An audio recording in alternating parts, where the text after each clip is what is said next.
2 ராஜாக்கள் 5ஆம் அதிகாரம் 1 முதல் 4 முடிய வாசிங்க. சீரிய ராஜாவின் படைத்தலைவன் ஆகிய நாகமான் என்பவன் தன் ஆண்டவனிடத்தில் பெரிய மனுஷனும் எண்ணிக்கை உள்ளவனுமா இருந்தான். அவனை கொண்டு கர்த்தர் சீரியாவுக்கு ரட்சிப்பை கட்டளையிட்டார். மகா பராக்கிரமசாலியாகிய அவனோ குஷ்டரோகியா இருந்தான். சீரியாவில் இருந்து தண்டுகள் புறப்பட்டு இஸ்ரவேல் தேசத்திலிருந்து ஒரு சிறு பெண்ணை சிறைப்பிடித்துக் கொண்டு வந்திருந்தார்கள். அவள் நாகமானின் மனைவிக்கு பணிவிடை செய்து கொண்டிருந்தாள். அவள் தன் நாச்சியாரை பார்த்து என் ஆண்டவன் சமாரியாவில் இருக்கிற தீர்க்கதரிசியின் இடத்தில் போவாரானால் நலமாயிருக்கும், அவர் இவருடைய குஷ்டரோகத்தை நீக்கி விடுவார் என்றார். அப்பொழுது அவன் போய் இஸ்ரவேல் தேசத்து பெண் இன்ன பிரகாரமாய் சொல்லுகிறாள் என்று தன் ஆண்டவனிடத்தில் அறிவித்தான். போதும். அதுக்கப்புறம் இந்த விஷயத்தை போய் என்ன பண்ணுவான், நாகமான் சீரியா ராஜா கிட்ட போய் சொல்லுவான். ராஜா என்ன சொல்லுவான், நல்லதுன்னு சொல்லி அவன் இஸ்ரவேல் ராஜாவுக்கு ஒரு லெட்டர் கொடுப்பான். அதை கொண்டு என்ன பண்ணுவான், நாகமான் நம்ம இஸ்ரவேல் ராஜாட்ட கொண்டு கொடுப்பான். அவன் அதை படித்து பார்த்துட்டு சட்டையை கிழிப்பான். ஏடா நான் எப்படி குஷ்டரோகத்தை சுகமாக்க முடியும்னு என்ன செய்வான், சட்டையை கிழிப்பான். அவன் சட்டையை கிழிக்கிறதை பார்த்து எலிசா என்ன பண்ணுவான், ஏன் நீ சட்டையை கிழிச்சிக்கிற, எங்கிட்ட அனுப்பினோடனே நாகமான இங்கே அனுப்புவாங்க எலிசா கிட்ட. எலிசா என்ன செய்வான், அவனை பார்த்து போய் எவ்வளோ நாள் 7 தரம் முங்கிட்டு போடுவான். அவன் கோபத்தில் என்ன செய்வான், ஏன்னா வெளியில் என்னை தடவி பார்ப்ப, என் மேலே கையை வச்சு நீ ஜோம் பண்ணுவ, என்னமோ நினச்சேன், நீ இப்படி மதிக்காமல் பண்ணுறியன்னு என்ன செய்வான். அவன் கோபத்தில் போவான். அப்புறம் அவன் வேலைக்காரன் ஒருத்தன் பெரிய காரியம் சொன்னால் செஞ்சிருப்பல்ல, தண்ணியில் தானே மூழ்கணும், மூழ்கிட்டு போகலான்னே அவன் மூழ்கிடுவான், சுகமாயிடுவான். நான் வேகமாக சொல்லிட்டேன், நான் அப்புறம் விஸ்தாரமாக சொல்கிறேன். ஹல்லேலூயா. நமக்கு இந்த சம்பவம் தெரியும்.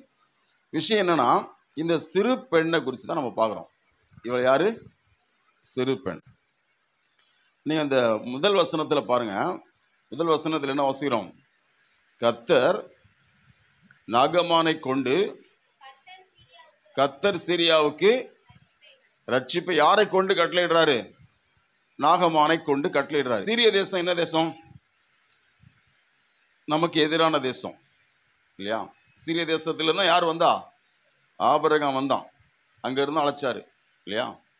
யாக்கோபு என்னது, உன் தகப்பன் யாரு, அழிவுக்கு நேரான சீரிய தேசத்தான். அங்கிருந்து கர்த்தர் என்ன பண்ணாரு, அழைச்சி கானானு கொண்டு இவங்களை வேற ஜாதியா மாத்துறாரு.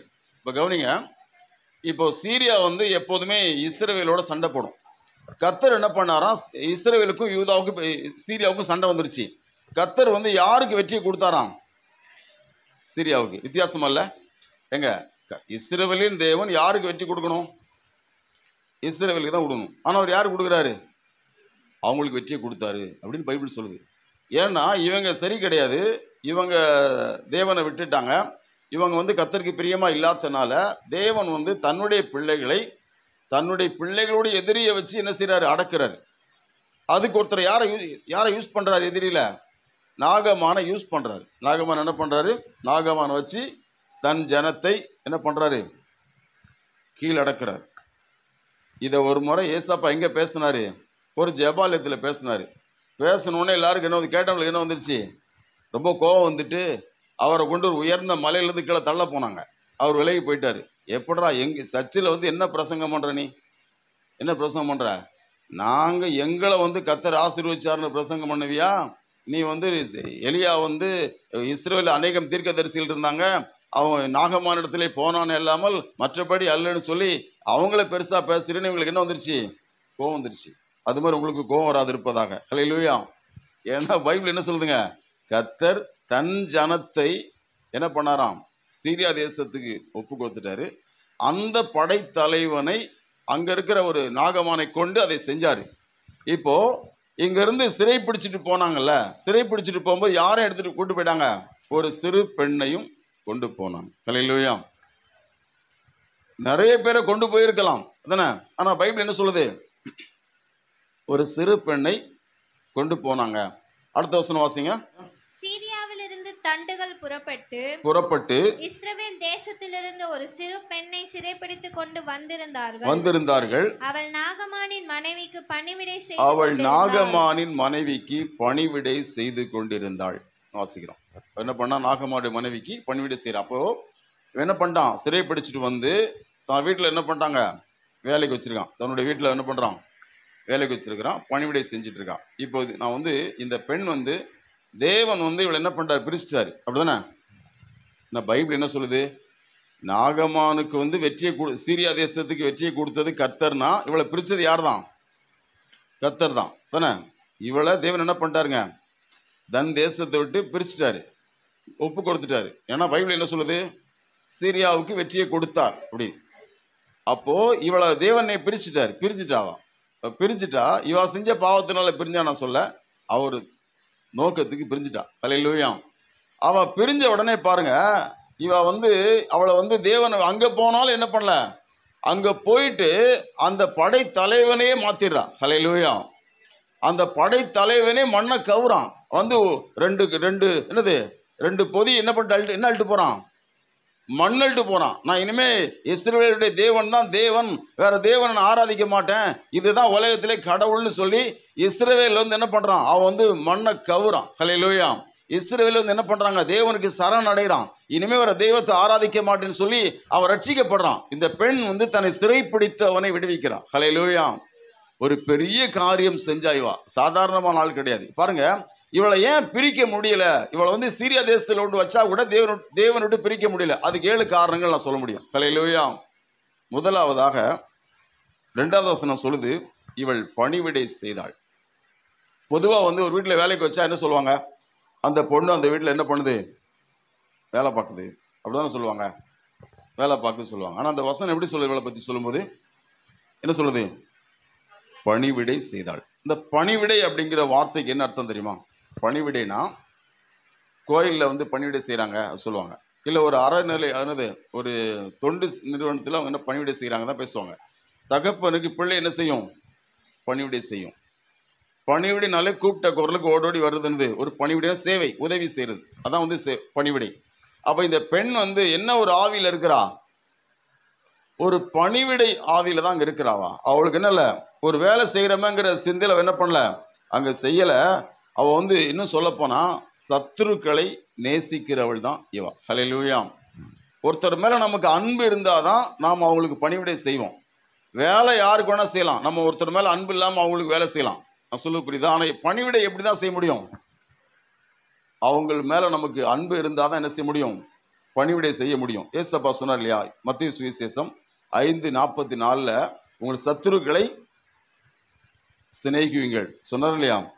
லூக்கா 6:27 என்ன சொன்னாரு, உங்கள் சத்துருக்களை சிநேகியுங்கள். உங்களை பகைக்கிறவர்களுக்கு நீங்க என்ன செய்யுங்க, நன்மை செய்யுங்க. இங்க பாருங்க, முதலாவது நமக்கு என்ன ஒரு சுபாவம் இருக்கணும்னா, நமக்கு எதிராக இருக்கிற யாரையுமே நம்ம வெறுக்க கூடாதுங்க. யாரையுமே நம்ம வந்து இவனை நான் வெறுக்கிறேன், இவனை நான் பகைக்கிறேன் அப்படின்னு நம்ம யாரையுமே சொல்லக்கூடாது முதல்ல. அப்போதான் நம்ம தேவனுடைய பிள்ளைகளாக வாழ முடியும். நம்ம வந்து இவங்ககிட்ட நான் பேச மாட்டேன், இவங்களை எனக்கு பிடிக்கல, இவங்க மேலே எனக்கு கசப்பாக இருக்குது, இவங்களை பிடிக்கல, நம்ம என்ன ஒருபோது நம்ம என்ன சொல்லாத அளவுக்கு நம்ம என்ன பண்ணால் சத்துருக்களுக்கு நம்ம நன்மை செய்யணும். ஹல்லேலூயா. உன் சத்துரு பசியாக இருந்தால் அவனுக்கு நீ போஜனம் கொடுன்னு பைபிள் சொல்லுது. இது நம்மளால் முடியாத ஒரு விஷயம், ஆனால் பண்ணணும். ஹல்லேலூயா. நான் சொல்ல புரியுதா? நம்மளால் என்ன பண்ண முடியாது, நம்ம பிடிச்சவங்கள நம்ம என்ன பண்ணுவோம், அவங்களுக்கு எல்லாம் செய்வோம். நம்மளுக்கு பிடிக்காத என்ன பண்ணுவோம், நம்மளுக்கு ஒருத்தரை பிடிக்கல என்ன நினைப்போம், என்னையே நீ சிறை பிடிச்சிட்டு வந்துட்டியா அப்படின்னு என்ன பண்ணலாம், ஏதாவது ஒரு அசம்பாவிதம் பண்ணலாம், இல்லை ஒரு கடமைக்கு வேலை செய்யலாம், அந்த மாதிரி தான் பண்ணுவோம். சத்ரு நேசிக்க மாட்டாங்க யாருமே. தன்னை சிறைப்பிடித்த உங்களோட குடும்பத்தை யாரும் நேசிக்க முடியுமா, நேசிக்க மாட்டாங்க. ஹல்லேலூயா. ஆனால் இந்த பெண் பாருங்க, அவளுக்கு தெரியும் என்னது, தேவன் இப்போ என்ன பண்ணிட்டாரு, சீரியாவுக்கு வெற்றியை கொடுத்துட்டாரு. இங்கே வந்து என்ன வந்துட்டா, என்ன ஆகிப்போச்சு நிலைமை, என்ன ஆகிப்போச்சு சொல்லுங்க, அடிமையாகிப்போச்சு. பைபிளில் பார்த்தீங்கன்னா பிரித்தாலும் பிரிக்காத ஒரு 3 பேரை சொல்லலாம், நிறைய பேரை சொல்லலாம். தானியேலையும் அவன் நண்பர்கள் யார், சாத்ராக் மேஷாக் ஆபேத்நேகோ, அந்த டீம் இருக்கலாம், அவங்களை பிரிக்க முடியல, பிரித்து வச்சாலும் பிரிக்க முடியல. யோசேப்பை எகிப்தில் கொண்டு பிரித்து வச்சாங்க, பிரிக்க முடியல, தேவனை விட்டு பிரிக்க முடியல. தானியேலையும் அவன் நண்பர்களையும் பாபிலோன்ல இருந்து பாபிலோனில் வச்சா கூட கர்த்தரோட பிரிக்க முடியல. அது மாதிரி இவளை கொண்டு சீரியாவில் வச்சாலும் இவளை பிரிக்க முடியல பாருங்க. ஹல்லேலூயா. தேவனுடைய பிள்ளைகள் வந்து சிலர் இப்படி இருப்பாங்க, தேவனை விட்டு எந்த நிலைமையிலையும் பிரியவே மாட்டாங்க. கர்த்தரோட என்ன செய்ய மாட்டாங்க, பிரியவே மாட்டாங்க. இருக்கிற இடம் ஒன்றா இருந்தாலும், இப்போ தானியேலை பாருங்க, வாழ்ந்தது பாபிலோன்ல இருந்தாலும் அவனுடைய ஜீவியம் யூதாவில் தான் இருக்குது. ஹல்லேலூயா. யோசேப்பு வாழ்ந்தது எகிப்தில் இருந்தாலும் ஜீவியம் எங்கே தான் இருக்குது, மனசு. நான் மறிச்சிட்டேன்னா இங்கேருந்து என்ன பண்ணுறீங்க, கொண்டு போயிடுங்க, அங்கே அடக்கம் பண்ணுங்க நோம் பாருங்க. அவன் எங்கே தான் வாழ்கிறான், அவன் கானானில் தான் வாழ்கிறான். அதே மாதிரி தான் அந்த சீரிய பெண் பாருங்க, அவ பாருங்க, அவள் எங்கே இருக்கா இப்போ, ஒரு சீரியா நாட்டில் அந்த படைத்தலைவனுடைய வீட்டில் வேலை செஞ்சுக்கிறா. அவள் என்ன எப்படி வேலை செய்கிறாளாம், அவள் என்ன பண்ணாலாம், அவள் பணிவிடை செய்தாளாம். ஹல்லேலூயா. அந்த ஆவியை பார்த்தீங்களா, முதல்ல நமக்கு என்ன ஒரு ஆவி இருக்குன்னா, ஒரு பணிவிடை ஆவி. சத்துருவை நேசிக்கிறதாங்க பணிவிடை. நேசிக்கிறவங்க தான் என்ன பண்ண முடியும், எல்லாரும் நேசிக்கிற சுபாவம் இருந்தால் தான் இதை நம்ம பண்ண முடியும். அப்போ நம்மகிட்ட என்ன ஆவி இருக்கணும், நம்ம கிட்ட ஒரு பணிவிடை ஆவி இன்னைக்கு இருந்தால் தான் நம்ம என்ன செய்ய முடியும், நாம் வந்து ஆசீர்வதிக்கப்பட முடியும். நீங்கள் வாசிங்க எரேமியா 29:7 வாசிங்க. எரேமியா 29:7 வாசிங்க. நான் உங்களை சிறைப்பட்டு போக பண்ணின பட்டணத்தின் சமாதானத்தை தேடி அதற்காக கர்த்தரை விண்ணப்பம் பண்ணுங்கள். அதற்கு சமாதானம் இருக்கையில் உங்களுக்கும் சமாதானம் இருக்கும். இல்லையா? அப்போ இந்த பெண் பாருங்க, சிறைப்பிடிக்கப்பட்டு போன தேசத்துல என்ன பண்றான், அந்த குடும்பத்தினுடைய அந்த தேசத்தினுடைய சமாதானத்தை என்ன செய்யறா, இவ தேடுறா. அப்படிதானே? அப்ப இவளுக்கு என்ன கிடைக்கும், வசனமே இப்படிதான் சொல்லுது, அப்பொழுது உனக்கு என்ன இருக்கும், சமாதானம் இருக்குன்னு தான் வசனம் சொல்லுது. பாருங்க, இது நீங்க வந்து எபிரேய பைபிளில் படிக்கும்போது எப்படி தெரியுமா இருக்குது, இதை குறித்து ஒரு வார்த்தை சொல்லப்பட்டிருக்குன்னா என்னன்னா, வந்து இங்கிலீஷில் நீங்கள் படித்தாலும் இப்படி தான் இருக்கும், கேஜேவியில் படித்தா வெயிட்டடு அப்படி தான் இருக்கும். வெயிட்டடு என்னது, யாருக்கு வெயிட் பண்ணான், நாகமான் மனைவிக்கு வெயிட் பண்ணான்னு தான் இருக்கும். தமிழில் எப்படி இருக்குன்னா பணிவிடை செஞ்சான்னு இருக்கும். அந்த வெயிட்டட் அப்படிங்கிற வேர்டை வந்து நீங்கள் ஹீப்ரூவில் என்ன அதுக்கு மீனிங்னா, சொல்லப்போனால் பீகான் என்னது, கலங்கரை விளக்கம் சொல்லுவாங்க. என்னது பீகான்னு சொல்லுங்கள், கலங்கரை விளக்கம். அப்போ இந்த பெண் வந்து எப்படி இருக்கா, அந்த இடத்துல ஒரு கலங்கரை விளக்கமாக இருக்கா. ஹல்லேலூயா. சொல்லுவங்களுக்கு புரியுதா? இந்த பெண் எப்படிப்பட்டவளா இருக்கிறா, ஒரு கலங்கரை விளக்கமாக இருக்கிறா. ஹல்லேலூயா. அப்போ இந்த பெண் வந்து தன் எஜமானி கிட்ட இருக்கும்போது, தன்னுடைய எஜமான் வீட்டில் வேலை செய்யும்போது, எஜமானி கிட்ட பேசும்போதெல்லாம், அங்கே வேலை செய்யும் போதெல்லாம் இவள் எப்படிப்பட்டவளா இருக்கிறா, ஒரு கலங்கரை விளக்கமாக இருக்கு. அப்படின்னா அந்த ஆவி வந்து எப்படி இப்படி ஒருத்தர் நம்ம பணிவிடை செய்யும் போது, இப்போ நம்ம கிட்ட ஒருத்தர் எப்போ எல்லாத்தையும் பேசுவாங்க. இப்போ நாகமான் பொண்டாட்டி என்ன பண்ணிட்டா தெரியுமா, என்ன பண்ணிட்டா, இப்படி சொல்கிறாங்க, சில வேஷனில் அப்படி தான் படித்தேன், என் வீட்டுக்காருக்கு இந்த மாதிரி பிரச்சனை இருக்குது, இது சரியாகலை, இது சரியாகாது அப்படின்னு பேசுகிறா. அப்போ தான் வசனம் சொல்கிறா, இல்லை சமாரியாவில் இருக்கிற தீர்க்க தரிசனிடத்தில் போவாரானால் நலமாக இருக்கும், அவர் இவர் குஷ்டரோகத்தை நீக்கி விடுவார் பேசுகிறா. அப்போ இந்த வார்த்தையை தானாக சொல்ல முடியும், என்ன செஞ்சிருக்கலாம், அவள் என்ன சொல்லியிருக்கலாம், எல்லாம் முடியாதுன்னு சொல்லிருக்கலாம். இன்னும் சொல்லப்போனால் இந்த நாகமானுக்கு இருந்த குஷ்டம் வந்து ரண மாம்சம் இல்லை, புண்ணு மாதிரி அந்த மாதிரிலாம் இல்லை. ஹீப்ரூவில் படித்தோன்னா எப்படி தெரியுமா இருக்குது, அது வந்து அந்த ஒரு மாதிரி ஸ்கின் தோலில் வந்து புள்ளியை வந்து அந்த புள்ளி பெருசாகிட்டு அப்படியே ஒரு படரும். அந்த மாதிரி சொல்லப்போனால் ஸ்கின் வந்து ஒரு மாதிரி ஹார்டாக இருக்கிற மாதிரி, சில இடத்துல வெடிப்பு இருக்கிற மாதிரி, அந்த மாதிரி என்னது ஸ்கின்னில் வந்து ஒரு ப்ராப்ளம். மற்றபடி என்னது அவனுக்கு வந்து புண்ணு ரண மாம்சமெல்லாம் இல்லை. ஏன்னா தொழுநோயில் வந்து நிறைய விதங்கள் இருக்குது. பைபிளில் நீங்கள் பார்த்தீங்கன்னா ஒருத்தருக்கு குஷ்டம் இருந்தால் எப்படி இருப்பாங்க, அவங்க குஷ்டம் இருந்தால் என்ன பண்ணுவாங்க, அவங்க வந்து சமய வழிபாடு பண்ணக்கூடாது, ஊர் வெளியில் இருக்கணும், அவங்களுக்கு நிறைய அவமானம் இருக்குது. அப்போ இவன் வந்து ஒரு படை தலைவனாக இருக்கிறதுனால இவனுக்கு எப்படி இருக்கும், எல்லாரும் முன்னாடி நிற்கும் போது கொஞ்சம் அவமானமாக ஒரு மாதிரி என்னது கஷ்டமாக வந்துருக்கும். ஆனால் இவன் பைபிள் சொல்லுது பாருங்க, இவன் யார், இவன் வந்து ராஜாவுக்கு ரொம்ப பிடிச்சவன். அப்படிதானே? இவன் வந்து யார், இவன் வந்து ஒரு பெரிய எண்ணிக்கை உள்ள தலைவன், பெரியவன் வாசிக்கிறோம், ஒரு பராக்கிரமசாலின்னு வாசிக்கிறோம். ஒரு பெரிய பராக்கிரமசாலிக்கு எண்ணிக்கை உள்ளவனுக்கு என்ன பிரச்சனை இருக்குது, இந்த மாதிரி ஒரு பிரச்சனை இருக்குது. இப்போ பாருங்க, இப்போ இந்த பெண் வந்து அந்த வீட்டில் போய் என்ன செய்கிறா, வேலைக்கு போனால் வேலையை தானே பார்க்கணும். என்ன பண்ணுறா என்ன பண்ணுறா, இவர் எங்கே போனால் நல்லாயிருக்கும், என் ஆண்டவன் சமாரியாவில் இருக்கிற தீர்க்கதரிசனிடத்தில் போவாரானால் நலமாக இருக்கும், அவர் இவருடைய குஷ்ட ரோகத்தை நீக்கி விடுவார் அப்படி சொல்கிறான். அப்ப பாருங்க, இது எப்படி சொல்றான்னா ஒரு பணிவிடை ஆவியில சொல்றா. இப்போ யாரு சொன்னா நம்ம கேட்போம்? நம்மளை மதிக்காத ஒருத்தர் நம்மகிட்ட என்ன சொன்னாலும் நம்ம கேட்க மாட்டோம், அப்படிதானே? சொல்ல புரியுதா? ஒழுங்கினமா நடந்துக்கிற ஒருத்தர் நம்மகிட்ட என்ன பேசினாலும் நம்ம கேட்க மாட்டோம். ஆனால் ஒருத்தருடைய கேரக்டர் நமக்கு பிடிச்சி போச்சு, அவங்க ரொம்ப சாப்பிட்டு, அவங்க வந்து ரொம்ப ஜென்யூவாக இருப்பாங்க, ரொம்ப நீட்டாக இருப்பாங்க, அவங்க ரொம்ப வந்து சூப்பராக இருப்பாங்க, அவங்க வந்து வேற லெவலில் நம்ம சொல்கிறோம் பார்த்தீங்களா, அவங்க ரொம்ப சூப்பர் கேரக்டரு. அப்போது அப்படி உள்ளவங்களை பேசும்போது நம்ம என்ன செய்வோம்? கவனிப்போம். அப்போ இந்த பெண்ணுடைய ஒரு ஆவி எப்படின்னா ஒரு பணிந்த ஆவியாம். எப்படி? பணிவிடை செய்து கொண்டிருந்தாலாம். ஹல்லேலூயா. அப்போ வந்து பைபிள் சொல்லுது, நீங்கள் கொலேசியர் 3:24 நீங்க படிங்க. கொலேசியர் 3:24 எதை செய்தாலும் அதை மனுஷர்களுக்கென்று செய்யாமல் கர்த்தருக்கென்றே மனப்பூர்வமாய் செய்யுங்கள். அப்போ இந்த பெண் பைபிள் சொல்லுது பாருங்க, எதை செய்தாலும் அதை மனுஷர்களுக்கென்று செய்யாமல் கர்த்தருக்கென்று மனப்பூர்வமாய் செய். அப்ப இந்த பெண் வந்து என்ன செய்யறா? வீட்டில் வேலை செய்ய. எப்படி செய்யறா? அவ அதை மனப்பூர்வமா செய்யறா. அது மட்டும் இல்லைங்க, நீங்க பைபிள் அந்த பணிவிடைன்னு சொல்லி படிச்சாலே அப்போஸ்தலர் 13:25 நீங்க படிப்பீங்க. யோவான் தன் பணிவிடை ஓட்டத்தை நிறைவேற்றின பின்பு. அப்போ பணிவிடைங்கிறது ஏதாவது எதுக்கு சொல்லப்பட்டிருக்கு இந்த வார்த்தை? ஊழியம், அப்படிதானே? யாத்ராக 33:11 நீங்க படிச்சீங்கன்னா யோசுவா என்ன பண்ணான்? ஆசரிப்பு கூடாரத்துல பணிவிடை செஞ்சான் இல்லையா? அப்போ இந்த பணிவிடை அப்படிங்கிறது தேவனுக்கு ஊழியம் செய்வதை போல. எப்படி அவ என்ன சொல்றா? வீட்டுக்காரனை பத்தி சொல்லும் போது, என் ஆண்டவன், அப்படிதான் எப்படி சொல்றா? என் ஆண்டவன். எப்படி சொல்லியிருக்கலாம்? என் எஜமான் எங்க போகலாம்? அங்க எலிசாட்ட போகலான்னு பேசியிருக்கலாம். இல்லை நம்ம மாஸ்டர் எங்கே போகலாம்? நம்ம மாஸ்டர் அங்கே போனால் நல்லா இருக்கணும்.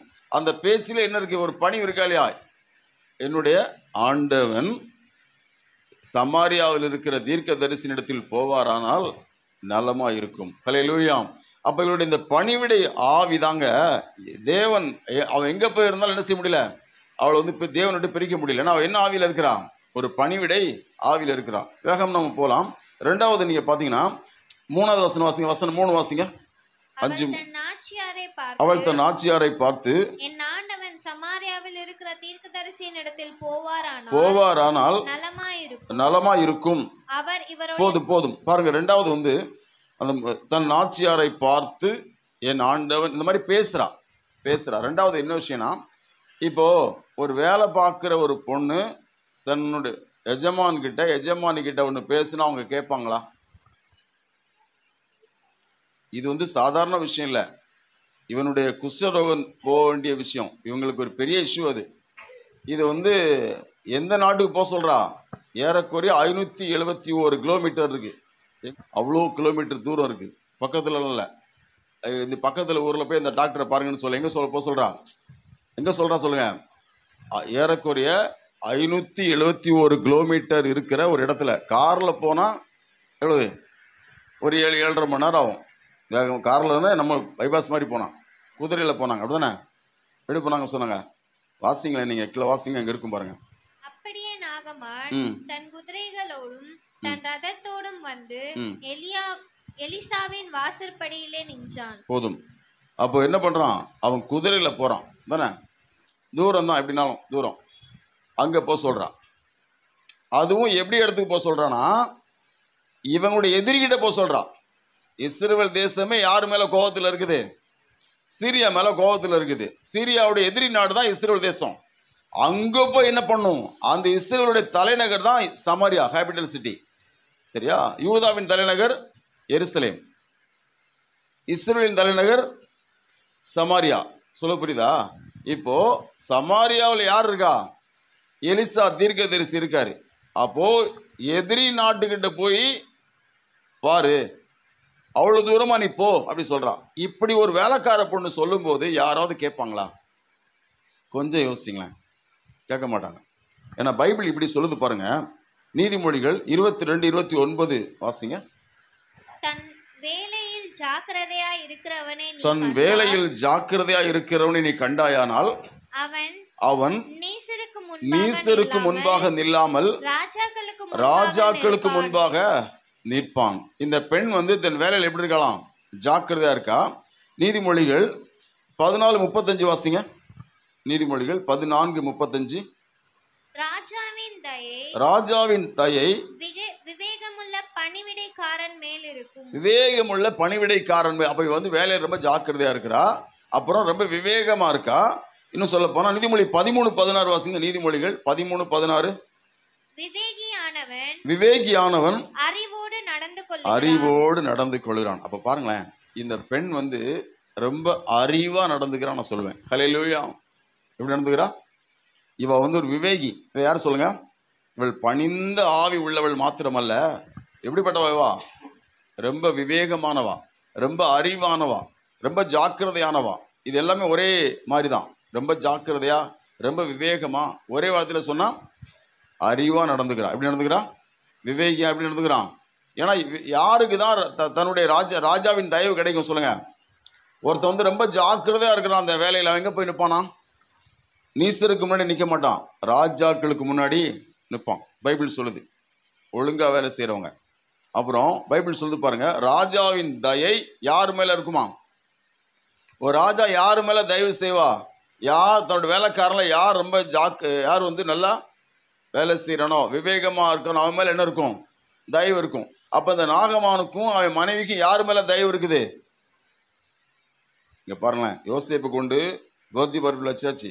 ஆனா போத்திபார் என்ன பண்றான்? அவன் மேல தயவா இருக்கான். அவனை கொண்டு ஜெயிலில் போட்டாங்க. ஆனா ஜெயில் சூப்பர் என்ன பண்றான்? யோசேப்பு மேல தயவா இருக்கான். சேம் தான். அதே மாதிரி தான் இவளுக்கும். இவளை கொண்டு எங்க வச்சாச்சு? ஒரு வீட்டுல வேலைக்கு வச்சாச்சு. ஆனா வேலைக்கு அந்த எஜமான் என்ன பண்றாங்க? இந்த பொண்ணு மேல ரொம்ப தயவா இருக்காங்க. ஹல்லேலூயா. சொல்லுங்க, புரியுதா? அப்போ இந்த பெண்ணை ஏன் வந்து கர்த்தரை விட்டு பிரிக்க முடியல அப்படின்னு சொன்னா, இந்த பெண் வந்து அறிவோடு நடக்கிறவள். ஹல்லேலூயா. ரொம்ப அறிவா இருக்கவங்க தான் வேலையில ஜாக்கிரதையா இருப்பாங்க. அறிவா இருக்கவங்க விவேகமா இருப்பாங்க. அறிவா நடந்து எப்படி நடந்து கொள்ளல? இப்ப நம்ம வீட்டுல பிள்ளைகள் எப்படி நடந்துக்கிறாங்க? எடுத்த இடத்துல எடுத்த பொருள் வைக்கிறாங்களா? நம்ம வீட்டு பிள்ளைங்களை கொஞ்சம் யோசிச்சு பாருங்க. அப்படியே கொஞ்சம் இமேஜினேஷன் பண்ணி, நம்ம பிள்ளைகள் எப்படி இருக்குது? அறிவா இருக்கா? பாத்ரூம்ல எப்படி இருக்கு? பெட்ரூம்ல எப்படி இருக்கு? எப்படி உட்காருது? எப்படி நடமாடுது? நம்ம பிள்ளைகள் நடந்துக்கிற விதங்களை நீங்க பாருங்க. ஆனா அந்த சிறு பெண் அறிவோடு நடந்து கொண்டார். ஹல்லேலூயா. அப்போ அறிவோடு நடக்கிறவங்க யாருன்னா, பிரித்தாலும் பிரிக்காதவர்கள். ஹல்லேலூயா. அவங்கள எங்க கொண்டு வச்சாலும் ஏசப்பா போய் தான் பேசுவாங்க. ஹல்லேலூயா. ஏன்னா யாரு? இப்போ சில சொல்லுவாங்களா, நல்லா ஜெபம் பண்றேன், நல்லா பைபிள் படிக்கிறேன், நல்லா, ஆனா அவருடைய கிரியை நம்ம பார்க்கணும், கேவலமா இருக்கும். அப்படிதானே? என்ன சொல்லுவாங்க? நான் வந்து அப்படி இப்படி பண்ணும். அப்போ நம்ம இந்த பொண்ணை பாருங்க. அந்த பொண்ணு உண்மையிலே ஒரு தெய்வீகமானவள். அந்த பொண்ணு வந்து ஒரு பெரிய படைத்தலைவனே மீட்கிறா. அவன் வந்து எவ்வளவு பெரிய ஆத்தும் ஆதாயம் பண்றா பாருங்க. எவ்வளவு அந்த குடும்பத்தையும் என்ன செய்யற ஆதாயம் பண்றா. அவன் சொல்றான், இனிமே என்ன செய்ய மாட்டேன், எந்த தெய்வத்தையும் வணங்க மாட்டேன். அப்படி என்ன பண்றான்? இங்க இருந்து கொள்ளி அடிச்சுட்டு போனேன், மண் அள்ளிட்டு போறான். இப்போ ஹல்லேலூயா. முதல்ல என்ன அள்ளிட்டு போனான்? இங்க இருக்கிற ஆட்களோட அள்ளிட்டு போனான், பொருளெல்லாம் அள்ளிட்டு போனான். இப்ப என்ன அள்ளிட்டு போறான்? எனக்கு 2 பொதி மண்ணு கழுத, 2 கழுத சுமக்க வேணும், எனக்கு மண்ணு வேணும், நான் பலிபீடம் கட்டி நான் கர்த்தரை தான் வணங்குவார், யாரும் வணங்க மாட்டேன்னு சொல்றான். ஹல்லேலூயா. அது ஏசப்பாவே சொல்றாருங்க. அன்னைக்கு இஸ்ரவேல்ல வந்து அநேகம் குஷ்டம் இருந்தாங்க, நிறைய பேர் இருந்தாங்க. யாருமே சுகமாகல. யார் தான் சுகமானா? நாகமானே அல்லாமல். அப்ப நாகமான கர்த்தர் ரட்சித்திருக்கிறார். ஹல்லேலூயா. அப்ப இந்த பெண்ணை வச்சுதான் ரட்சிக்கிறாரு. அப்ப இந்த பெண் யாருன்னா, அறிவோடு நடந்து கொள்கிறவர். தயவு அவளுக்கு கிடைக்குது. அப்போ வந்து யாரை வந்து பிரிச்சாலும் பிரிக்க முடியாதுன்னா, இப்படி அறிவுள்ளவங்களை பிரிக்க முடியாது. ஹல்லேலூயா. இது ஹீப்ருல நீங்க படிச்சீங்கன்னா, இவ வந்து பேசுறா பத்திலா, அந்த செட்டு சொல்றாங்க இல்லையா, பேசுறால, சொன்னால் சொல்றாங்கள, அதுக்கு வந்து ஹீப்ருல என்ன தெரியுமா? இப்போ ஒவ்வொரு ஹீப்ரு வார்த்தையா சொன்னா உங்களுக்கு புரிய போறதில்ல, அதனால மீனிங் நான் சொல்லிடுறேன். ஹல்லேலூயா. என்னன்னா, ஆன்சர் பதில், அப்பாயிண்ட் என்னது, அவ நேரம் குறிக்கிறா, அவ வந்து உறுதிமொழி சொல்றா, அவ சேலஞ்சு, அவ சவால் விடுறா. அப்போ இந்த பெண் பேசுறதே எப்படிதான் இருக்குதா? சேலஞ்சா இருக்குதான். ஹல்லேலூயா. இப்போ சிலருடைய பேசுவாங்க தெரியுமா? ஏய் இதெல்லாம் சரியாயிடும்டா, இதெல்லாம் பண்ணா எல்லாம் கிளியர் ஆயிடும்டா, பார்த்துக்கலாம்டா, அது பேசும்போது நான் நம்பிக்கை வரும் தெரியுமா? அதான் சேலஞ்சா பேசுறது. பாருங்க, இந்த பெண்ணுடைய பேச்சு வந்து சேலஞ்சாம். ஹல்லேலூயா. இந்த பெண்ணுடைய பேச்சு வந்து என்னன்னா, அப்பாயிண்டாம். எப்படி டாக்டர் அப்பாயின்மெண்ட் கொடுத்தா கன்ஃபார்ம் ஆயிடுதுல. அவர் வந்து 9 மணிக்கு கொடுத்துட்டாரு, 9 மணிக்கு வருவாரா, கொடுத்துட்டா வந்துடுவாரு, நம்ம சொல்றோம் இல்லையா? அப்போ என்னது? அப்போ இந்த பெண்ணுடைய பேச்சே ஒரு அப்பாயிண்ட், இந்த பெண்ணுடைய பேச்சே ஒரு சேலஞ்சு, இந்த பெண்ணுடைய பேச்சே ஒரு ஆன்சர், ஒரு கேள்விக்குடைய பதில் தான். இன்னும் சொல்ல போனா டெக்ளேர் பண்றான். என்ன பண்றான்? என்னது? பறைசாற்றா, அறிவிக்கிறான். டெக்ளேர் பண்ணிட்டா, ஓகே பண்ணிட்டா. அந்த பெண்ணுடைய பேச்சு எப்படின்னா டெக்ளேர் பண்ணுற மாதிரி. இந்த பெண் பேச்சு வந்து சேலஞ்சாக இருக்குது. இந்த பெண் பேச்சு வந்து ஒரு ஆன்சராக இருக்குது. இப்போ இந்த பெண் வந்து பேசுனான்னு நம்ம படிக்கிறோம் தமிழில், ஆனால் அது எப்படி இருந்துச்சான் அவங்களுக்கு. அப்போ இந்த பெண் வந்து அறிவோடு நடந்து கொண்டதுனால இவ்வளோ அறிவாக அந்த பொண்ணு இருக்குது. கிச்சனில் வேலை இவ்வளோ சுத்தமாக செய்யுது, பாத்ரூமை சுத்தமாக வச்சுக்குது. ஒரு சாட்சி நான் கேட்டேங்க. ஒரு வெளிநாட்டில் ஒரு தேசத்தில் ஒரு பெண்ணை வந்து அரெஸ்ட் பண்ணிட்டாங்க சுவிசேஷம் சொன்னதுக்காக. கொண்டு போய் என்ன பண்ணாங்க, ஜெயில் அடைச்சிட்டாங்க. அவங்க என்ன பண்ணாங்களாம், லேடிஸ் ஜெயிலில் அடைக்காமல் ஜென்ஸு ஜெயிலில் அடைக்கணும்னு வேணுனே பண்ணாங்களாம். அப்போ தான் இவளை வந்து சரியான தண்டனையாக இருக்குன்னு சொல்லிட்டு அந்த பொண்ணு சொல்லிச்சான், பரவாயில்ல அடைங்க, எனக்கு ஒரு வேலை கொடுங்கன்னு அடித்தான். என்ன வேலை, இவ்வளோ பேர் இருக்காங்கள பசங்க, அந்த அவங்களுடைய பாத்ரூமை நான் கழுவுறேன், அந்த ஊழியத்தனை கொடுங்க. நான் வந்து நாங்கள் வந்து இப்படி உன்னை வந்து போடுறதே சட்டப்படி தவறு, அதில் இந்த மாதிரி வேலைலாம் கொடுக்க ரொம்ப தப்புமா, வேணான்னு என்ன பண்ணிட்டாங்களாம், கொடுக்க மாட்டேன்ட்டாங்களாம். அவள் போராடி அந்த வேலையை வாங்கிட்டாலாம். நடந்தது 19 பேர் நினைக்கிறேன் அந்த ஜெயிலில் இருந்தது, அப்படி இருந்தது. எல்லாரும் ரட்சிக்கப்பட்டாங்களாம். ஹல்லேலூயா. எல்லாரும் அவன் நடந்துக்கிறத பார்க்க நல்லா அறிவோடு, ஹல்லேலூயா, அறிவோடு நடந்துக்கிறது. ஹல்லேலூயா. இப்போ நம்ம எப்படி இருக்குங்கிறத பொறுத்தாங்க நம்மகிட்ட மற்றவங்க பழகுவாங்க, அப்படி தானே. நம்ம வந்து எப்படி இருக்கணும்னு தான் என்னது மற்றவங்களோட பழக போகிறாங்க. அப்போ இந்த பெண் வந்து அந்த கிச்சனில் எப்படி இருந்திருப்பா. இப்போ எல்லாரும் கிச்சனில் ஒரு வீடியோ எடுத்து அனுப்புங்க, எப்படி இருக்கு பார்ப்போம். ஹல்லேலூயா. சில வீடுகளில் போக முடியுமா சொல்லுங்கள், போக முடியாது. ஹல்லேலூயா தானே, மாமிட்டாக இருக்கும். இப்போது சில இடம் எப்படி இருக்கும், சில வீட்டில் வந்து கிச்சனை விடுங்க, பாத்ரூமு, நம்முடைய பெட்ரூமு, நம்ம செப்பல் கழட்டி போடுற இடம், நம்ம ஒவ்வொரு இடத்தையும் நீங்கள் எப்படி இருக்குது, அறிவு இருந்தால் ஒழுங்காக இருக்கும். ஹல்லேலூயா. அறிவு கேட்டவங்களுக்கு எல்லாமே நல்லா இருக்காது, சுத்தமாக இருக்காது. அவள் பாருங்கள், இந்த பெண் வந்து அறிவோடு நடந்து கொண்டானா எப்படி, அவளே ஒரு பதில் தான், ஆன்சர் தான், அவளே ஒரு சேலஞ்சு தான், அவளே ஒரு அவள் டிக்ளேர் பண்ணுறவாவா, அவள் சொன்னால் டிக்ளேர் தான், என்னது ஓகே தான் அது. ஹல்லேலூயா. ஸோ இப்படி நாம் இருந்தோம்னு சொன்னால் நம்மை தேவன் எப்படி வச்சிருப்பார் தெரியுமா. நம்மளை சிறையிருப்புக்கு ஒப்பு கொடுத்தா கூட நம்ம பிரிய மாட்டோம். ஹல்லேலூயா. அதான் பவுல் சொல்கிறான் பாருங்க, கிறிஸ்துவின் அன்பை விட்டு என்னை பிரிப்பவன் யார், பிரிக்க முடியாது. பவுலை கொண்டு வச்சா பவுல் பிரிஞ்சிருவானா, அவனை கொண்டு எங்கே வச்சாங்க, ரோமாபுரியில் வச்சாங்க, பிரிஞ்சானா, அவன் பிரிய மாட்டான். ஹல்லேலூயா. அப்போ பாருங்க, இப்படி இந்த பெண்ணுடைய சுபாவத்தை பாருங்க, அவள் ரொம்ப பணிவானவள், அவள் அறிவுள்ளவள். ஹல்லேலூயா. அப்புறம் வேகமா போலாம், அடுத்து அதே மூணாவது வசனம் வாசிங்க.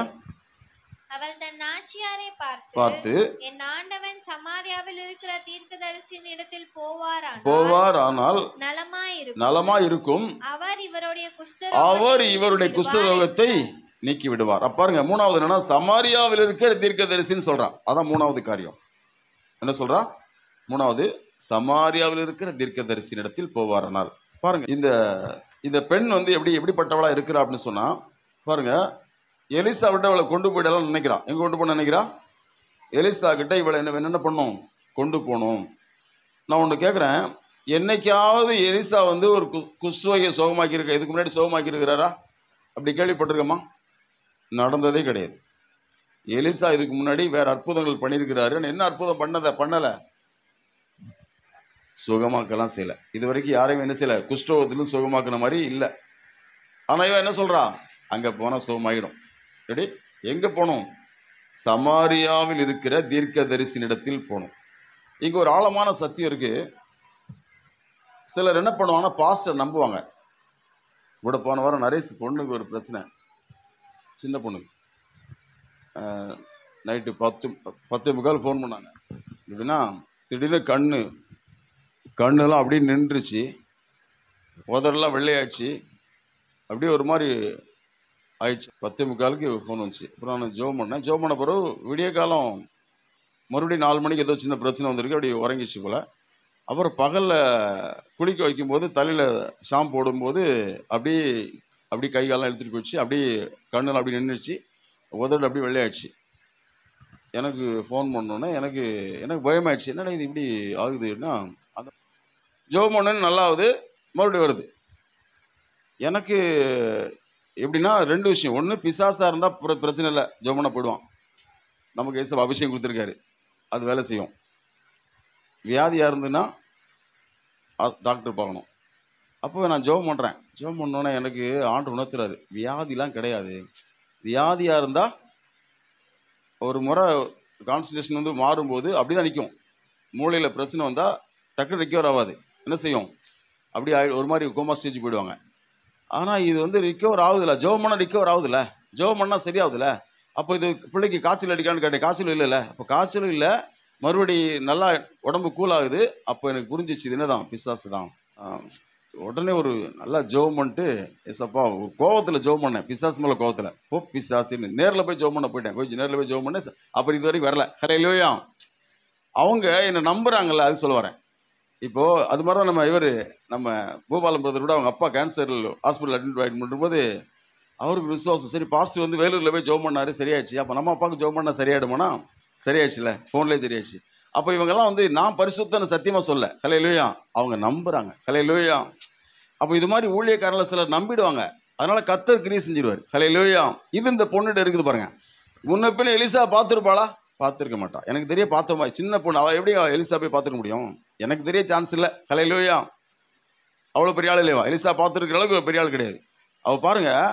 அப்போ இவ வந்து என்ன சொல்கிறா, கேள்விப்பட்டிருப்பா, எலிசா அப்படி போய் இப்படி பண்ணுறாரு கேள்விப்பட்டிருக்கா. அவள் என்ன பண்ணுறா பாருங்க, போவாரா என்ன சொல்கிறவா, சமாரி அட்ரஸ்லாம் சொல்கிறா பாருங்க. உண்மையிலேயே அவளுக்கு இடம் தெரியாதுங்க. சமாரியால் அவனுக்கு வீடு இருக்குது.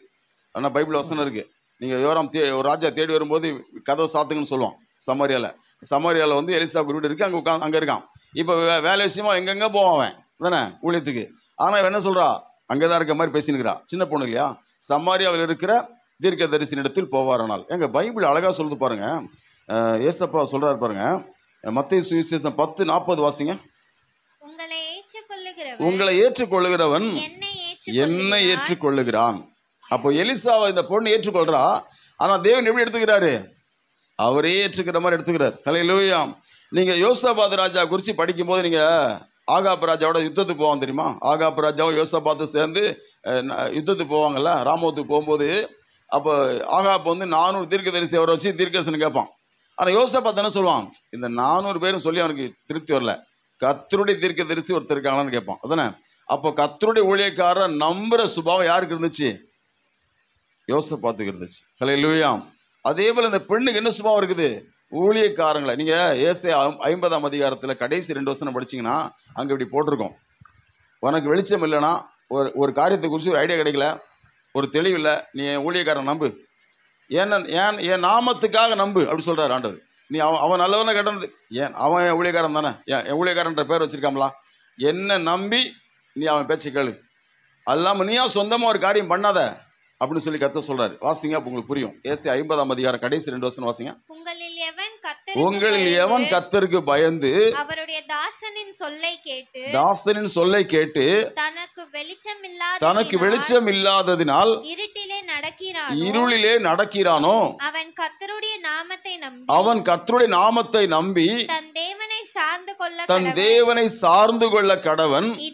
இதோ நெருப்பை கொளுத்தி அக்கினி பொறிகளால் சூழப்பட்டிருக்கிற நீங்கள் அனைவரும் உங்கள் அக்கினி தீபத்திலும் நீங்கள் மூட்டின அக்கினி ஜுவாலையிலும் நடவுங்கள், வேதனையில் கிடப்பீர்கள், என் கரத்தினால் இது உங்களுக்கு உண்டாகும். அப்ப என்ன அர்த்தம்னா, என் ஊழியக்காரன் பேச்ச நீ கேளு, நீ ஏன் ஒரு காரியத்தை பண்ணிடாத, உனக்கு வேதனை வந்துடும் சொல்லி கர்த்தர் சொல்றாரு. பாருங்க, யாரை வந்து பிரிக்கவே முடியாதுன்னா, யாரு வந்து தேவனுடைய மனுஷங்களை நம்புறாங்களோ அவங்கள பிரிக்க முடியாது. ஹல்லேலூயா. இது 3வது காரியம் என்ன அப்படின்னு சொன்னா, இவளுக்கு என்ன சுபாவம் இருக்குது? தீர்க்கதரிசி ஏற்றுக்கொள்ளுகிற சுபாவம் இருக்குது. ஹல்லேலூயா.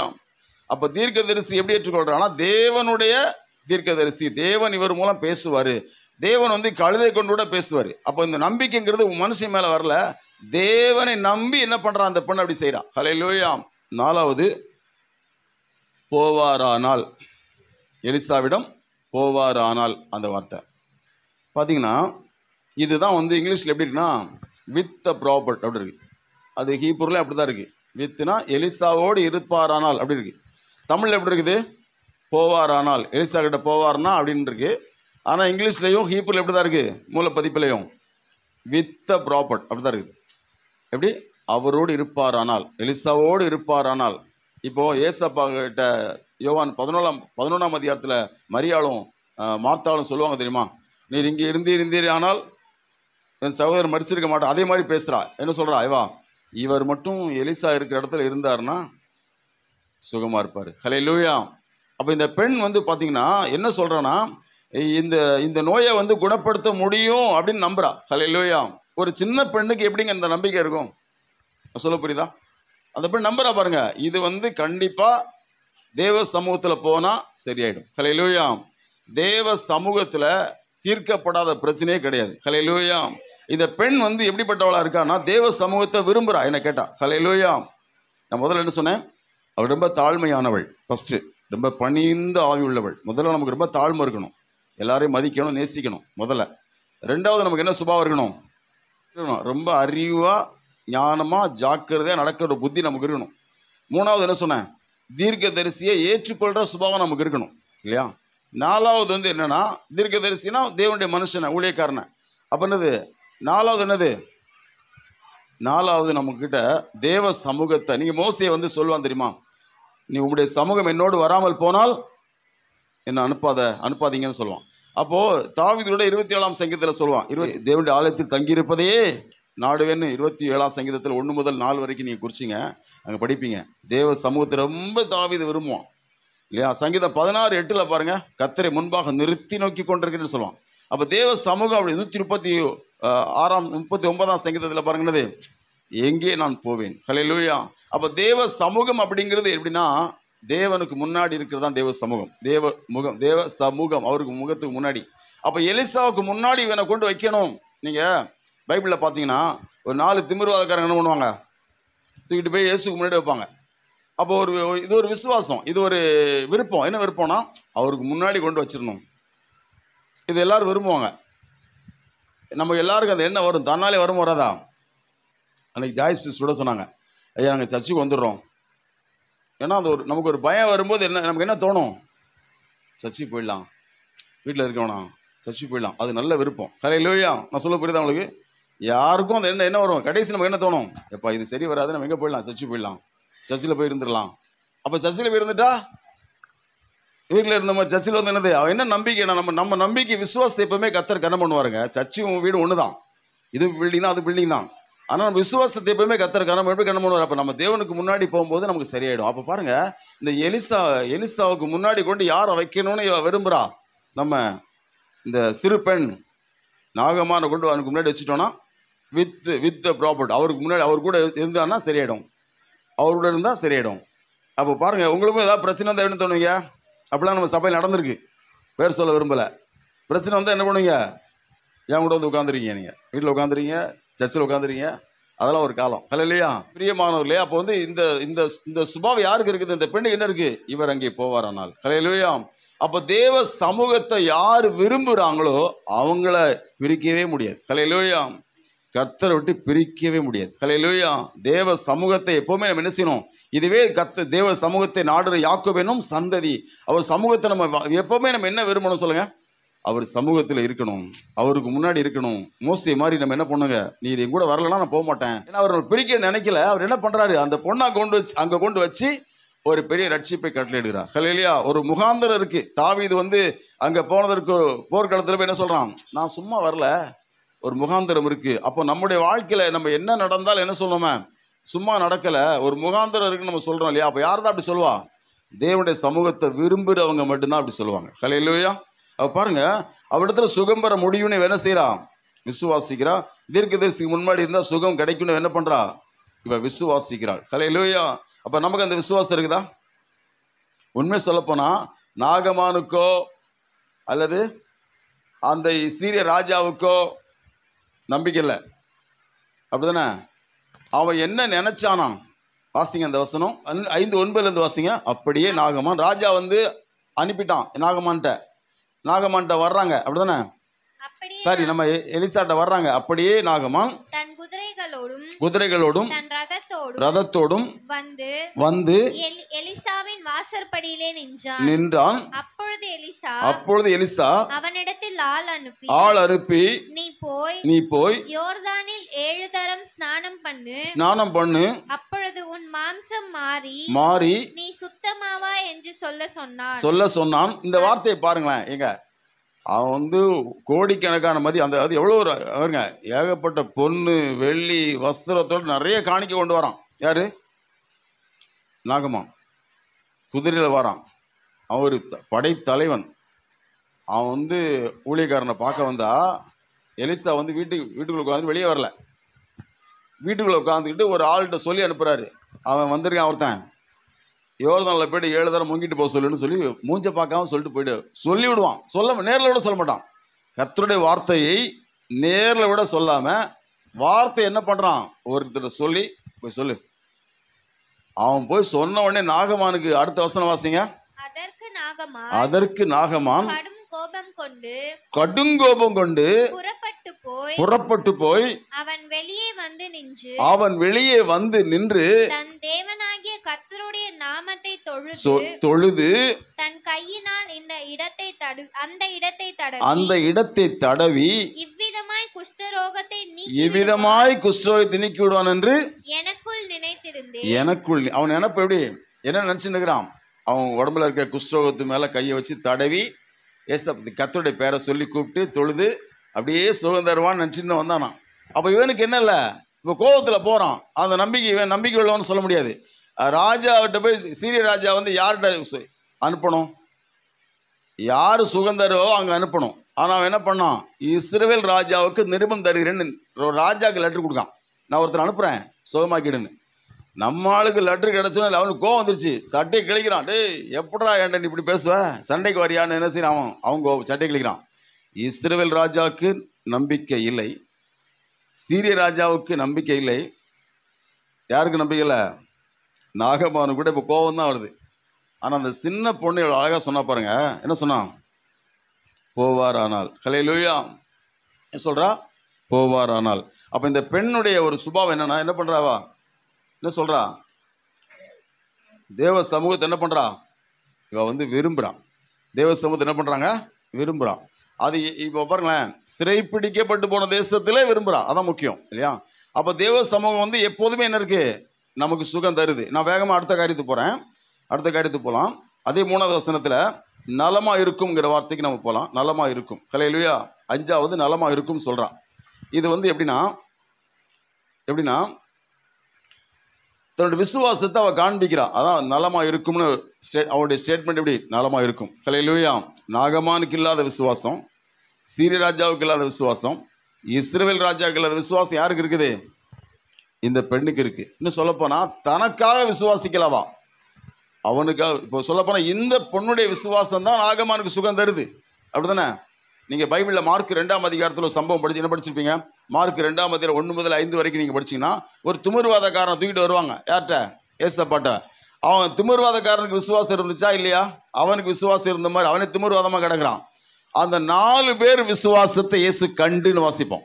அப்படி தானே. அப்போ இந்த நாகமான் வந்து ஒரு பெரிய படையோட போகிறான், குதிரைகளோட போகிறான் இல்லையா, அவன் காணிக்கையோட போகிறான். அந்த இவங்க ஆனால் எப்படி சுகம் கிடைக்குது, அவன் கொடுக்குற காணிக்கையோட என்ன செய்ய மாட்டான், வேணான்னுடுவான்.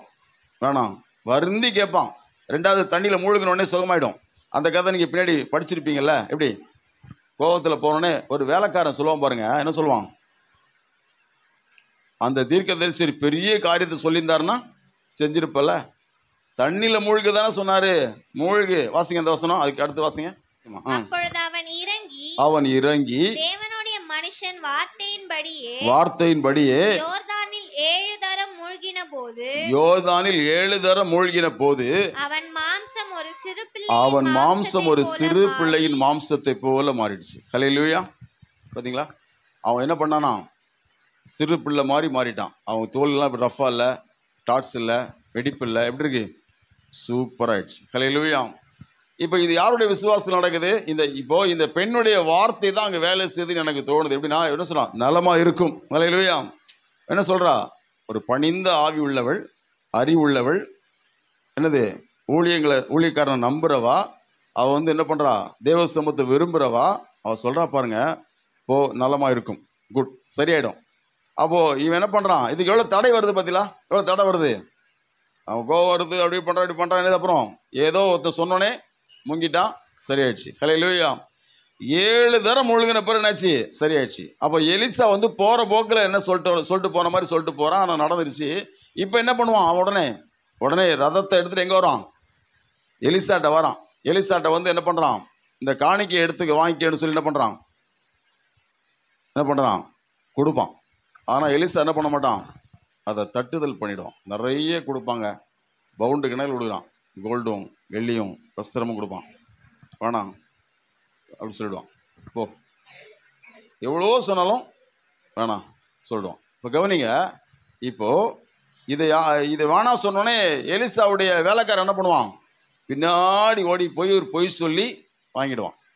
வாங்கினோடனே எலிசாவுக்கு விஷயம் தெரிஞ்சு என்ன செய்வான், ஏன்டா வாங்கின, அவன் குஷ்டம் உனக்கு தான் இவனுக்கு வந்துடும். அப்போ இஸ்ரவேல் தேசத்தில் ஒருத்தர் சபிக்கப்படுறான், புறதேசத்தில் ஒருத்தர் ஆசீர்வதிக்கப்படுறான். ஹல்லேலூயா. அது வேறு விஷயம், அதுக்குள்ளே இப்போ நம்ம போக வேண்டாம். இப்போ நம்ம விஷயத்தில் ஒரு சிறு பெண்ணை குறித்து நம்ம பார்ப்போம். சிறு பெண்ணுடைய சுபாவத்தை பாருங்களேன். அந்த சிறு பெண் வந்து என்ன சொல்கிறான், விசுவாசமுள்ள ஒரு பெண் நான் சொல்லுவேன், தன் விசுவாசத்தை காண்பிக்கிறவாவா. ஹல்லேலூயா. எப்படி இந்த 4 பேர் அந்த திமிர்வாதக்காரனை தூக்கிட்டு போகும்போது விசுவாசத்தை காண்பிக்கிறான், அது மாதிரி என்ன பண்ணுறான், விசுவாசத்தை காண்பிக்கதான் நலமாக இருக்கும் அப்படி சொல்கிறான். என்ன விசுவாசம் பாருங்க, ஒரு உறுதியான ஒரு விசுவாசத்தை அந்த பெண் கொண்டு இருக்கிறா. அதனால கர்த்தர் என்ன பண்ணுறாரு, அந்த பெண்ணுடைய வார்த்தையை கனம் பண்ணுறார். ஹல்லேலூயா. அப்போ நம்ம இன்னைக்கு என்ன பண்ணோம், ஆனால் சீரி ராஜாவோட நிலைமை என்ன, அவன் நிருபம் கொடுத்துட்ருக்கான். இஸ்ரவேல் ராஜா வந்து வஸ்திரத்தை கிழிச்சிட்டு இருக்கான். இவன் என்ன பண்ணுறான், இவள் என்ன பண்ணுறா, உறுதியாக இருக்கிறா, விசுவாசிக்கிறாள், நலமாக இருக்கும் அப்படிதான் அவன் சொல்கிறான். இதுக்கப்புறம் அந்த ரூட் வேறு மாதிரி போயிட்டுருக்கும். அவன் சொல்லிட்டு வீட்டில் தான் இருப்பா. இவ்வளோ சம்பவம் நடக்குது அப்படி தானே. குதிரை எடுத்துகிட்டு போகிறாங்க, ராஜாட்ட போகிறாங்க, அவங்க ட்ரெஸ்ஸை கிழிக்கிறான், அப்புறம் வெளியில் வராமலே பேசுகிறான், அப்புறம் வந்து கோபத்தில் போகிறான், அப்புறம் என்னது இதெல்லாம் எந்த பெண்ணுக்கு தெரியுமா, எதுவுமே அந்த பெண்ணுக்கு ஒன்று தெரியும், என் விசுவாசம் ஜெயிக்கும். ஹல்லேலூயா. அப்போ தேவன் யார் வந்து பிரிக்கவே முடியாது. இப்படிப்பட்ட விசுவாசம் இருக்கிறவங்களெல்லாம் பிரிக்கவே முடியாது. ஹல்லேலூயா. தன் தேவனை பற்றி இவ்வளோ பெரிய விசுவாசம் இருக்கிற அந்த பெண்ணுக்கு அவளெல்லாம் பிரிக்கவே முடியாது. 6வது விஷயம் என்னன்னா, அதே 3வது வசனத்தில் நீக்கி விடுவார். ஹல்லேலூயானது நீக்கி விடுவார். ஹல்லேலூயா. இந்த நீக்கி விடுவார் அப்படிங்கிறதுக்கு வந்து இங்கிலீஷில் வந்து ரிக்கவர் அப்படி தான் இருக்குது. அந்த ஹீப்ருலையும் அந்த வார்த்தை தான், அந்த பொருள் படுற வார்த்தை தான் யூஸ் பண்ணிருக்காங்க. ரிக்கவர், மீட்பு வந்து ரிக்கவர் பண்ணுறா. அந்த பெண் வந்து இவளை ரிக்கவர் பண்ணுறா, மீட்கிறா. பாருங்க, அந்த வியாதியிலிருந்து அவனை மீட்கிற ஒரு மகளாய் அவள் காணப்படுறான். அப்போ வந்து அவள் மீட்கப்பட்டவள் அப்படிதானே. அவளுக்கு வந்து சின்ன வயசு, நீங்கள் பைபிள் உபாகமத்தில் படிச்சிங்கன்னா உபாகமத்தில் என்ன சொல்லப்பட்டிருக்கோம், உங்கள் பிள்ளைகளுக்கு என்ன பண்ணுங்க, கருத்தாக போதிங்க வசனத்தை அப்படிதானே. அப்போ இந்த பெண் வந்து கருத்தாக போதிக்கப்பட்டிருக்கா சின்ன வயசில். எப்படி பிள்ளையை வளர்த்துருந்தா இந்த பெண் இப்படி இருக்க முடியும். சாதாரண ஒரு வளர்ப்பா சொல்லுங்கள், பயங்கரமாக நல்லா வளர்த்துருக்காங்க அந்த பிள்ளைய. நான் சிறு பெண்ணா, சாதாரண சிறு பெண் கிடையாது, பயங்கர விவரமானவா. அவரை பாருங்க, அந்த பெண் வந்து என்ன சொல்றா, இவர் குஷ்டரோகத்தை நீக்கி விடுவார். என்ன எப்படி டிக்ளேர் பண்றா பாருங்க, நீக்கிடுவார்ப்பா போ அப்படின்றா. இந்த என்ன இருக்கு ஆச்சரியம் என்னன்னா, ஒரு சின்ன பொண்ணு சொல்லி இவ்வளவு பேர் ஒரு ராணுவம் போகுது, என்ன குதிரை போகுது, ஒரு சின்ன பொண்ணு பேச்சு கேட்டுனது ராஜா லெட்டர் கொடுக்குறான். இதெல்லாம் எவ்வளவு சாதாரண விஷயம் பாருங்க. எலிசா வந்து என்ன பண்றான், எலிசா கூட இந்த விஷயம் தெரியாது. எலிசாவிட்ட சொல்லிட்டு அந்த பொண்ணு செஞ்சது அவள் என்ன பண்றாவா, அவள் யாருன்னா தேவனுடைய கிரியை பறைசாற்றுகிறவள் அவள். ஹல்லேலூயா அப்படி சொல்லுவேன் நான். ஹல்லேலூயா. அவள் தேவனுடைய கிரியை நம்ம பேசணுங்க, நம்ம அடிக்கடி அறிவிக்கணும் மற்றவங்களுக்கு. அதான் இதை செய்கிறாவா, அதான் அதை நீக்கி விடுவார்னா அது தேவனுடைய கிரியை பறைசாற்றுறது, அது பேர். ஹல்லேலூயா.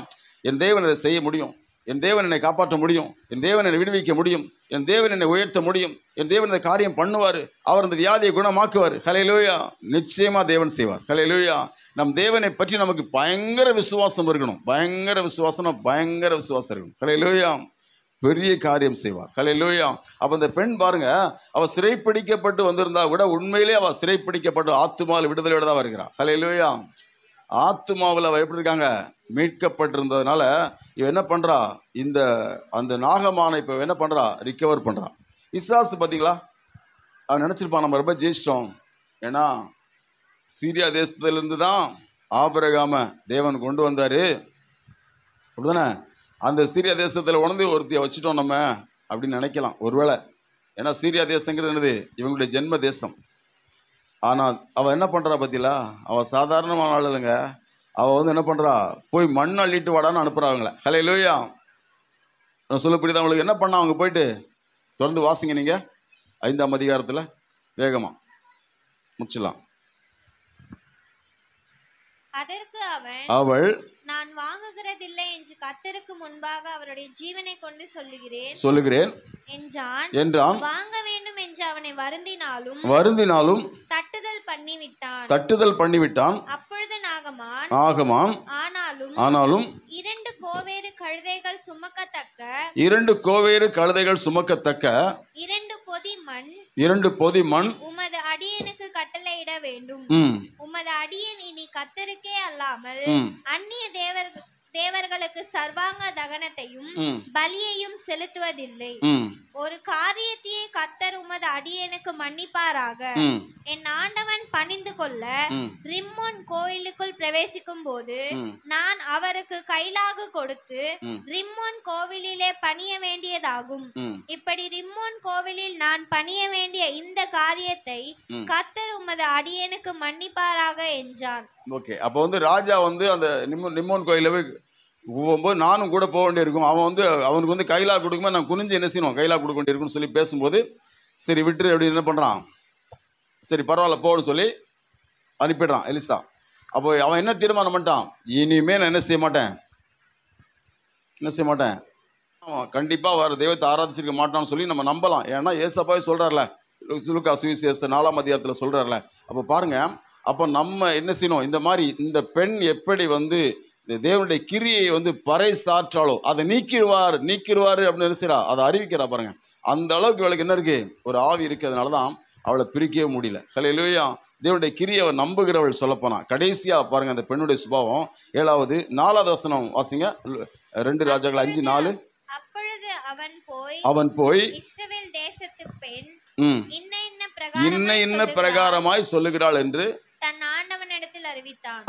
இன்ன பிரகாரமாய், அந்த வார்த்தையை பாருங்க, இன்ன பிரகாரமாய். ஹல்லேலூயா. அவள் சொல்லுகிறாள்.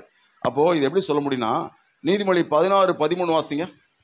நீதி உள்ள உதடுகள் ராஜாக்களுக்கு பிரியம், நிதானமாய் பேசுகிறவனில் ராஜாக்கள் பிரியப்படுவார்கள். அப்போ இந்த நாகமானுக்கும் மனைவிக்கும் இவ பேசின பேச்சு பிடிச்சிதான் ஓகே அப்படின்னு சொல்லி ராஜா கிட்ட போய் பேசுறாங்க. ராஜா கூட ஒத்துக்கிறாரு. பைபிள் சொல்லுது பாருங்க, யாருடைய வார்த்தையை வந்து ராஜாக்களே ஏற்பாங்கன்னா நிதானமா பேசினாதான். ஹல்லேலூயா. அந்த பெண் வந்து நிதானமா பேசுறவ, கடைசியா அவ நிதானம் உள்ளவள். ஹல்லேலூயா. நமக்கு நிறைய படவடப்பு இருக்கா இல்லையா, அந்த படவடப்பெல்லாம் நமக்கு இருக்கக்கூடாது. ஏன்னா அந்த பெண் பாருங்க, சிறைப்பிடிக்கப்பட்டு வந்திருந்தா கூட எதிரிக்கு எப்படி பேசுறா, ஏதோ ஒரு அவசரம் போற போக்கில் சொன்ன மாதிரி எப்படி சொல்றா, நிதானமா சொல்றான். இன்ன பிரகாரமாய் சொன்னான்னு அவ சொன்னதெல்லாம் அப்படியே போய் ராஜாட்ட சொல்ற அளவுக்கு அவனுக்கு ஞாபகத்தில் இருக்குன்னு தெளிவா சொல்லியிருப்பான். அப்படிதானே, இன்ன பிரகாரமாய் சொல்றா. அப்போ பாருங்க, நீங்க யோபு புஸ்தகத்தில் படிச்சீங்கன்னா யோபுடைய நண்பர்கள் எப்படி பேச மாட்டாங்க, தேவனை குறித்து பேசும்போது நிதானமா பேச மாட்டாங்க. ஆனா யோபு எப்படி பேசுவான், நிதானமா பேசுவான். அப்போ யோபுடைய யோபு நிதானமா பேசுனால பைபிள் என்ன சொல்லுது, யோபுடைய சிறையிருப்பு மாறிச்சு. ஹல்லேலூயா. யோபுடைய நண்பர்களுடைய சிறையிருப்பு மாறிச்சு இவன் ஜெபம் பண்ணனால. அப்போ இவனுடைய சிறையிருப்பு எப்படி மாறினா, இந்த பெண்ணுடைய நிதானம் தான். இப்போ வந்து அந்த பெண் எப்படி பேசுகிறவா கிடையாது அப்படின்னா, எப்படி நடந்துக்கிறவா கிடையாதுன்னா, படபடம் நடந்துக்கிறவா கிடையாது. இந்த படபடப்பு நமக்கு இருக்கு, ஆனால் அவளுக்கு என்ன இல்லை, படபடப்பு எப்படி இருக்காவா, ரொம்ப நிதானமாக இருக்கிறா. ஹல்லேலூயா. உண்மையிலே இந்த படபடப்பு, இந்த ப்ரெஷர், ஹை ப்ரெஷர்லாம் உடம்புக்கு நல்லதா சொல்லுங்க, நல்லது கிடையாது. ஹல்லேலூயா. நமக்கு இருக்கா இல்லையா, நம்ம என்ன சொன்னாலும் படபடன்னு சொல்லிடுவோம், ஏதாவது ஒன்று செஞ்சால் வேகமாக செஞ்சிடுவோம். ஆனால் இந்த பெண்ணுக்கு அப்படி இல்லைங்க, ரொம்ப பைபிள் விவேகி, குளிர்ந்த மனமுள்ளவன் இருக்கிறதுலாம் ரொம்ப கூலிங்காக இருக்கா, நிதானமாக பேசுகிறா. அப்போ இன்ன பிரகாரமாக ஒரு சின்ன பொண்ணு சொன்னா நாங்கள் போய் அவன் சொல்ல தெரியுமா உங்களுக்கு, அவள் சின்ன பொண்ணுனே போய் ராஜாக்கிட்ட சொல்லவன். நல்லா பாருங்க, இன்ன பிரகாரமாய் இஸ்ரவேலில் உள்ள பெண் சொல்லு, அவர் பொண்ணுன்னுவா, அவன் சொல்லுவான். ஒரு ஒரு சின்ன பொண்ணு சொல்ல மாட்டான், ஒரு பொண்ணு சொல்லிச்சு. ஏன்னா சின்ன பிள்ளை என்ன சொல்லுவான், ராஜா என்ன சொல்லுவான், ஏய் என்னடா பைத்தியக்காரா, ஒரு சின்ன பொண்ணு சொல்லிச்சு நீ யார்ட்ட சொல்றா பார்த்தீங்களா. அப்போ இந்த பெண் வந்து சின்ன பொண்ணே சொல்ல, ஒரு பெண் இப்படி சொன்னாள். ஹல்லேலூயா. அப்போ என்ன பண்றான், சரி நான் வந்து நிருபம் தாரேன்னு ராஜா சொல்றான்னா, எங்க சாதாரண ராஜா இல்ல, சீரிய ராஜா. ஹல்லேலூயா. இஸ்ரவேலை ஜெயிச்ச ராஜா, அப்படித்தானே, பல முறை சண்டைக்கு வந்திருக்காங்க, பயங்கரமான ஆளுங்க அவங்க. அப்போ அவன் என்ன பண்றான் சொல்லுங்க, நான் சரி நிருபம் தாரேன்ப்பா அப்படி சொல்லுவான். அந்த பெண்ணுடைய வார்த்தைகள் எப்படின்னா நிதானம் உள்ளவைகள். ஹல்லேலூயா. அப்போ நிதானமாக நம்ம பேசணும். இந்த 7 காரியங்கள் இருந்தால் நம்மளை வந்து கர்த்தரை விட்டு யாரும் பிரிக்க முடியாது. ஹல்லேலூயா. எடுத்தோம் கவுத்தம் நம்ம என்ன செய்ய மாட்டோம், ஒரு காரியத்தை செய்ய மாட்டோம், ரொம்ப நிதானமாக செய்வோம். தேவ சமூகத்தை நம்ம என்ன பண்ணுவோம், விரும்புவோம். ஊழியக்காரனை நம்ம நம்புவோம். அப்புறம் என்ன செய்வோம், அவள் பணிவிடை ஆவி உள்ளவா, அவள் வந்து என்ன பண்ணுவா, அவள் வந்து அறிவோடு நடந்துக்கிறவா. அந்த பெண் வந்து ஊழியக்காரன் என்ன செய்கிறா, ஏற்றுக்கொள்கிறவா. அந்த பெண் வந்து தேவ சமூகத்தை விரும்புகிறவா. அந்த பெண் வந்து விசுவாசத்தை காண்பிக்கிறவா. அந்த பெண் வந்து தேவனுடைய கிரியை அறிவிக்கிறவா. அந்த பெண் வந்து நிதானமாய் பேசுகிறவள். ஹல்லேலூயா. இதனால் இப்படிப்பட்ட சுபாவம் உள்ள ஒருவரை கர்த்தரை விட்டு யாரும் பிரிக்க முடியாது. ஹல்லேலூயா. அப்போ பிரிச்சா கூட பிரிக்க முடியல பாருங்க. நான் ஒன்று கொஞ்சம் யோசித்து பாருங்களேன். தனக்கு சுகம் தர போறான்னா தர்றதுக்கு முன்னாடியே ஏகப்பட்ட காணிக்க போகுது. இன்னும் சுகமே தரல. யோசிச்சிங்களா? சுகம் தர்றதுக்கு முன்னாடியே நம்பி காணிக்க கொண்டு போகிறான். அப்புறம் கொடுத்தாலும் வாங்க மாட்டேன்ட்டான். ஏங்க, ஒரு ஊழியக்காரன் வந்து சுகம் தந்ததுனால அவன் எவ்வளோ காணிக்க கொடுக்க ரெடியாக இருக்கான்னா, அது வந்து நீங்கள் அப்புறம் கணக்கு பண்ணி சொல்கிறேன், லட்சக்கணக்கில் கோடிக்கணக்கான மதிப்பு அந்த காசு அவன் கொண்டு வர மதிப்பு. அது நிறைய பவுண்டு கணக்கில். பாருங்க, இந்த இந்த இவளுக்கு என்ன பண்ணிருப்பான் யோசிச்சு பாருங்க. ஹல்லேலூயா. இவளுக்கு என்ன பண்ணியிருப்பான், அவன் சுபாவம் நமக்கு தெரியுதா இல்லையா? ஏற்கனவே அவன் மேலே பிரியமாக இருந்து தான் அவங்க என்னது அந்த பெண் பேச்சை கேட்குறான். அப்போ அந்த பெண் வந்து சிறு பெண்ணு, அந்த பெண்ணுக்கு எவ்வளோ கனமும் மேன்மை உண்டாயிருக்கும். ஹல்லேலூயா. யோசேப்புக்கு உண்டாவலையா? தானியேலுக்கு உண்டாவலையா? நிச்சயம் அவளுக்கு உண்டாயிருக்கும். ஹல்லேலூயா. அப்போ பாருங்க, பைபிள் எல்லாரும் நமக்கு சொல்ல, ஆனால் இந்த காரியம் முக்கியம். ஹல்லேலூயா.